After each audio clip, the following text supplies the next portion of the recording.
ইলিশের জেলা চাঁদপুর। এই ঐতিহ্য ধরে রাখতে অনলাইনে ইলিশ বিক্রির নিবন্ধন দিচ্ছে জেলা প্রশাসন। যাচাই বাছাই শেষে ৪২টি আবেদন থেকে নিবন্ধন পেয়েছে ৭টি প্রতিষ্ঠান। যারা অথেন্টিক ইলিশ নিতে চায় তারা আমাদের কাছ থেকে সম্পূর্ণ ক্যাশ অন ডেলিভারিতে অগ্রিম পেমেন্ট ছাড়া নিতে পারবেন।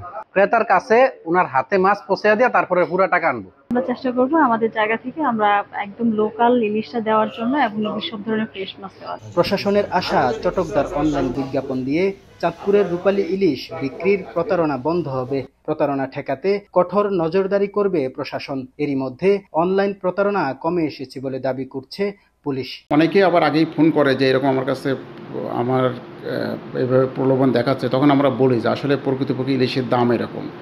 আর সেই ক্ষেত্রে এখন একটু অভিযোগ একটু কম আসছে। এক্ষেত্রে বলবো যে আগের চেয়ে অনেক সচেতন হয়েছে যারা বিশেষ করে অনলাইনে কেনাকাটার।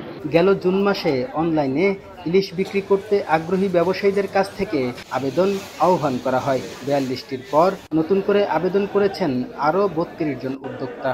এই প্রক্রিয়া অব্যাহত থাকবে বলে জানালেন জেলা প্রশাসক। এই অনলাইন নিবন্ধনের মূল উদ্দেশ্য হলো যে জেলা প্রশাসন কাউকে সার্টিফাই করে দেয়া যে সে আসলে সঠিক ব্যক্তি, সে ভুল ব্যক্তি নয়, তার কাছ থেকে মাছ কিনলে আপনারা প্রতারিত হবেন না। এই উদ্দেশ্যেই মূলত এটা আমরা করেছি আর কি। প্রথম পর্যায়ে ৭টি প্রতিষ্ঠান নিবন্ধন পেলেও প্রক্রিয়াটি চলমান। প্রশাসন বলছে এই উদ্যোগ অনলাইন প্রতারণা রোধের পাশাপাশি চাঁদপুরের ইলিশ বেচাকেনায় ফিরিয়ে আনবে ক্রেতার আস্থা। কাদের পলাশ, স্টার নিউজ, চাঁদপুর।